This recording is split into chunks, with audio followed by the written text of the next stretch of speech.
Good morning friends. yesterday we have done with basics of alimentary canal और आज हम alimentary canal के एक पार्ट को डिटेल में स्टडी करेंगे। First start with mouth. Mouth is just the opening which is guarded by lips, inner to which the second part is vestibule.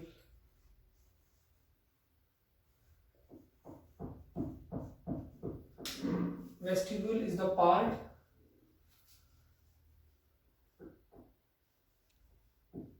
that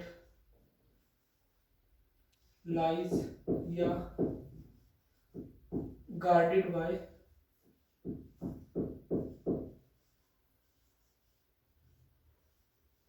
cheeks from outside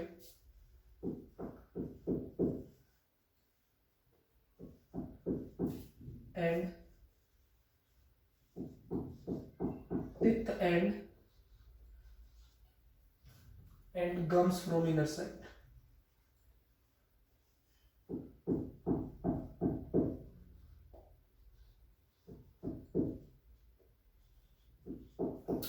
vestibule अपना वो part है जो चिक के अंदर वाला सरफेस है, दांत और मसूड़ों के बीच में, जो मतलब out from outer side it is guarded by cheeks and from inner side it is guarded by teeth and gums.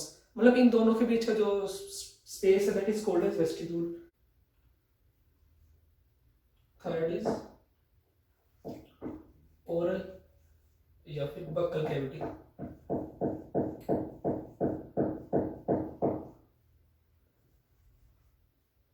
इसमें अपनी तीन चीजें हैं। First is teeth, then tongue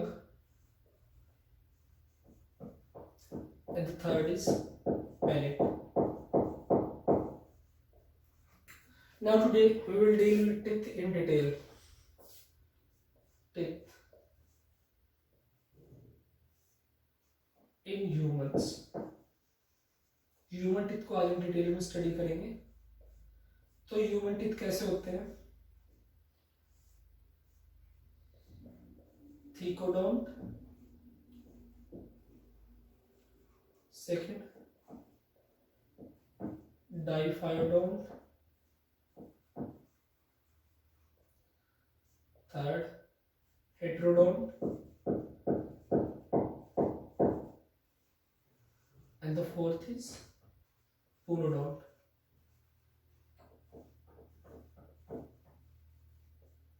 Punodont is specially for premolars and molars. अब इनको एक एक को हम अच्छी तरह से स्टडी करेंगे, चारों को। Now we are continuing with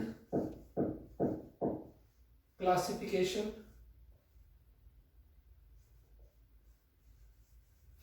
of teeth.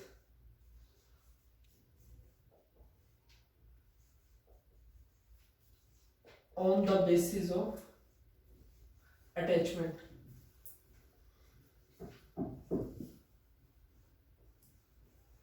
Attachment के बेस पे हम फर्स्ट क्लासिफिकेशन को स्टडी करेंगे। First are acrodont.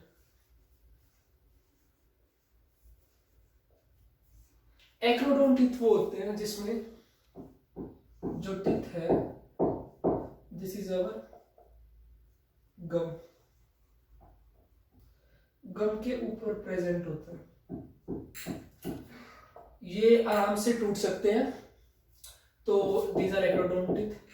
Usually these are found in shark, तो इजीली से टूट सकते हैं, तो ये फिर बार बार आ भी सकते हैं। तो जो शार्क में टीथ होते हैं एक्रोडोंट होते हैं, पोलीफायोडोंट होते हैं। पोलीफायोडोंट।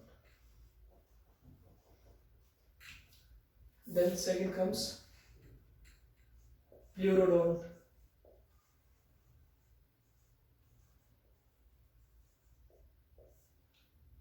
प्लूरोडोंट में क्या होता है, ये अपना गम थोड़ा रेड कर देते समझने के लिए। प्लूरोडोंट में क्या होता है, जो अपना this is our gum,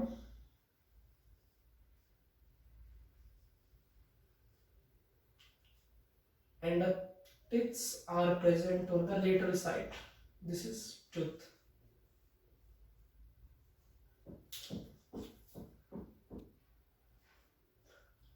tooth present on lateral side of gum.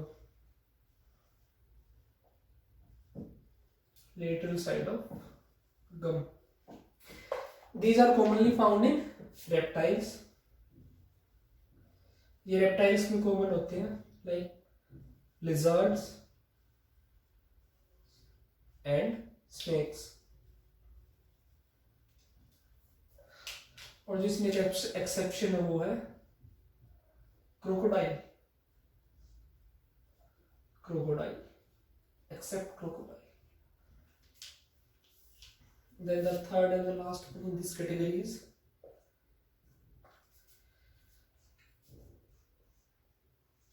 Thecodont. Thecodont में क्या होता है, जो अपना गम टिथ है वो एक कैविटी लाइक स्ट्रक्चर में प्रेजेंट होता है.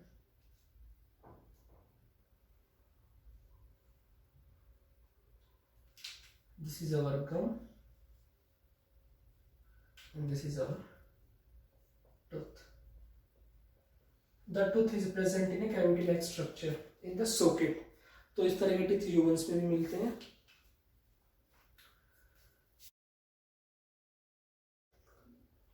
The first one in the classification is monophyodont.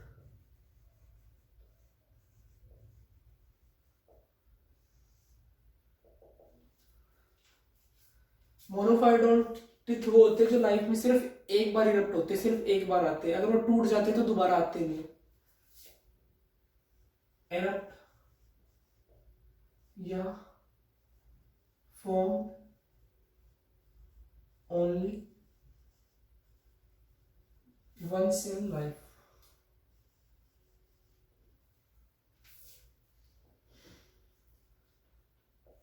Then diphyodont, which occur twice, and the last one is polyphyodont, जो बार बार टूटने में बार बार इरप्ट हो सकते हैं. एग्जाम्पल इसका मैंने आपको दिया था शार्क का. And now let's learn about dental formula.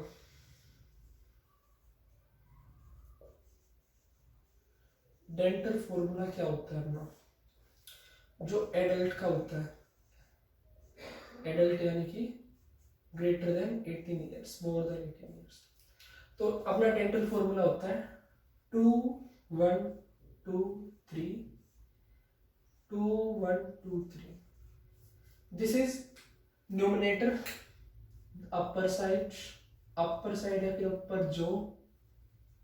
Than denominator lower जो. जो ये फर्स्ट स्टेप में ये है incisors canine, this is premolar then molar, and this is of right side. Right side का डेंटल फॉर्मूला हमने लिखा है. देन इसके बाद आते हैं इन चाइल्डहुड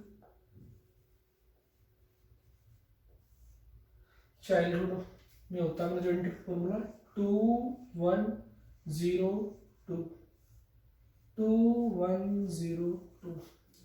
अब ये फॉर्मूला है कुछ इस तरह से. इसमें क्या है, this is incisor, this is canine, and जो प्रीमोलर है वो प्रीमोलर की जगह पे हमने 0 लिखा है.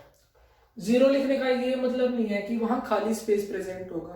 स्पेस खाली कोई प्रेजेंट नहीं होगा. कैनाइन के जस्ट बाद अपने मोलर्स आ जाएंगे और जो अपने प्रीमोलर्स हैं वो एब्सेंट है. या फिर कई बार इस फॉर्मूले को हम कुछ इस तरह भी लिखते हैं 2 1 2. बट कुछ लोग इसको गलत समझ लेते हैं. वो गलत इसलिए समझते हैं, वो मानते हैं this incisors, this is canine and this is premolar. तो टेक्निकली देखें तो दोनों के दोनों ठीक है, हमें सिर्फ समझ में आना चाहिए. तो बस हमें ये याद रखना है कि प्रीमोलर्स होते नहीं, तो ये अपना मोलर ही है. देन इन एडोलसेंट,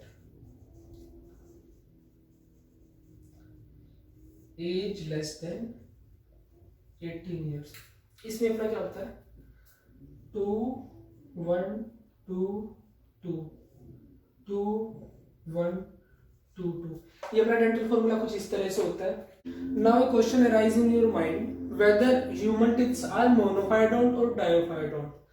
तो इसका एक जवाब तो हो नहीं सकता है, क्योंकि अपने जो टीथ होते हैं वो ना तो मोनोफाइडोंट है ना डायोफाइडोंट, क्योंकि कुछ टीथ तो मोनोफाइडोंट है और कुछ डायोफाइडोंट। Now let's see. तो ये तो अपना चाइल्डहुड में हो गया, incisors, canine, premolar and these are molars. And फिर जो एडल्टहुड में हो फॉर्मूला कुछ इस तरह से 2 1 2 3 अपॉन 2 1 2 3। तो सबसे पहले देखते हैं इंसिजर्स और कैनाइन। ये दोनों एज इट इज चाइल्डहुड में भी प्रेजेंट है और एडल्टहुड में भी एज इट इज प्रेजेंट। तो दीज आर डाइफाइडोंट। देन इसके बाद जो अपना प्रीमोलर है वो चाइल्डहुड में तो प्रेजेंट नहीं है, पर वो एडल्टहुड में प्रेजेंट है। तो वो कैसे है? मोनोफाइडोंट। अब बात आती है मोलर्स की। मोलर्स में क्या है? जो अपने 2 मोलर है वो तो चाइल्डहुड में भी प्रेजेंट है और एडल्टहुड में भी प्रेजेंट है। तो इन 3 मोलर्स में से यानी कि 2 + 1 2 + 1 जो ये 2 है ये दोनों में प्रेजेंट है, चाइल्डहुड में भी एडल्टहुड में भी। तो ये 2 तो कैसे अपने डाइफाइडोंट है, डाइफाइडोंट। और जो एक जो थर्ड मोलर है, this is our third molar, जिसे हम अक्कल की जाड़ भी बोलते हैं। अक्कल की जाड़ इसलिए नहीं कि आपको दिमाग आ जाता है, इसको इसलिए अक्कल जाड़ बोला जाता है क्योंकि उस टाइम तक आप मैच्योर हो जाते हो, 20-21 साल की एज हो जाती है, समझदार होने लगते हो। तो जो अपना थर्ड मोलर है दिस इज मोनोफाइडोंट। तो समझ में आया? जो अपने इंसिजर्स और कैनाइन है वो डायोफाइडोंट है, जो दोनों प्रीमोलर है वो मोनोफाइडोंट है। एंड जो अपने 3 मोलर्स है उनमें से 3 में से 2 तो डायोफाइडोंट है, और जो एक थर्ड लास्ट है जिसको लास्ट मोलर है जिसको अक्कल जाड़ बोलते हैं या फिर विजडम टीथ भी बोला जाता है, वो अपना मोनोफाइडोंट या फिर विजडम टीथ। तो ये सब आप समझ गए होंगे क्यों इनको ऐसा बोला जाता है। Classification of teeth on the basis of shape, इसमें आते हैं होमोडोंट एंड हेटेरोडोंट। तो होमोडोंट का मतलब सारे के सारे सेम टाइप के, सेम शेप के। एंड देन हेटेरोडोंट, जो ह्यूमन टीथ होते हैं मैंने बताया था हेटेरोडोंट होते हैं स्टार्टिंग में। तो उसमें क्या होता है? First is incisors, then canine, then premolar, then molar. Incisors are for biting and cutting, canines are for tearing, then premolars and molars are for crushing and grinding। And human teeth के बारे में मैंने एक चीज और बताई थी, वो थी बोनोडोंट। बोनोडोंट क्या होते हैं? वो स्पेशली प्रीमोलर्स और मोलर्स के लिए मैंने बताया था। उनमें क्या होता है, जो टूथ होता है उसका अपर स्ट्रक्चर कुछ इस तरह से होता है, cusp shape। Due to the presence of such cusp, such teeth are called as bonodont।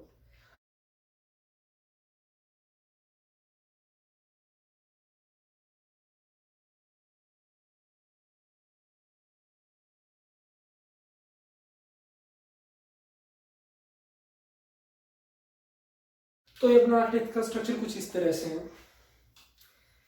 इसमें यहाँ पूरे के पूरे स्ट्रक्चर में कुछ एक सीमेंटिक सब्सटेंस प्रेजेंट होता है।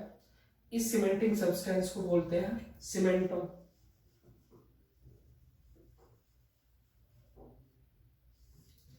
देन यहाँ कुछ लिगामेंट्स प्रेजेंट होते हैं जो कि टूथ को एल्वियोलर बोन से ज्वाइन करते हैं।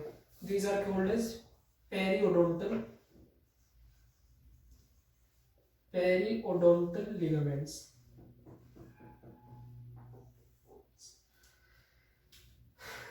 ये बताना, ये अपना है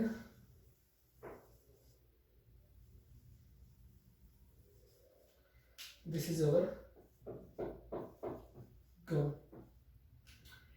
एंड जो अपना ये अपर पार्ट है गम से ऊपर का, this is called as scrum.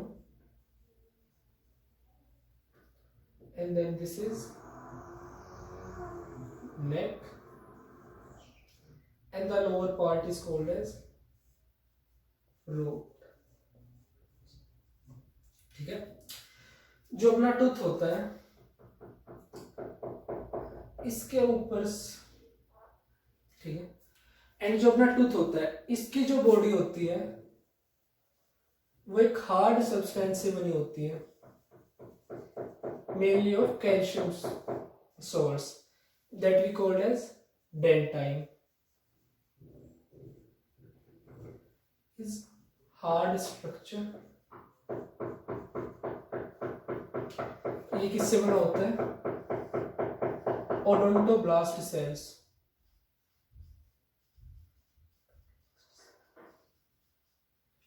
And जो ओडोंटोब्लास्ट सेल्स वो कैसे होते हैं? Mesodermal in origin.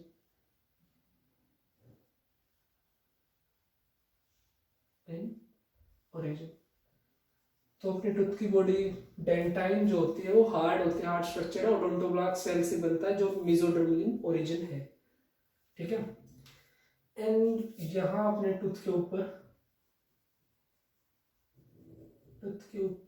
ये बिल्कुल इससे सटी हुई होती है, थोड़ा सा गैप में वैसे समझाने के लिए बना रहा हूं, सिर्फ एक लेयर प्रेजेंट होती है जिसे हम बोलते हैं enamel. Hardest substance of human body.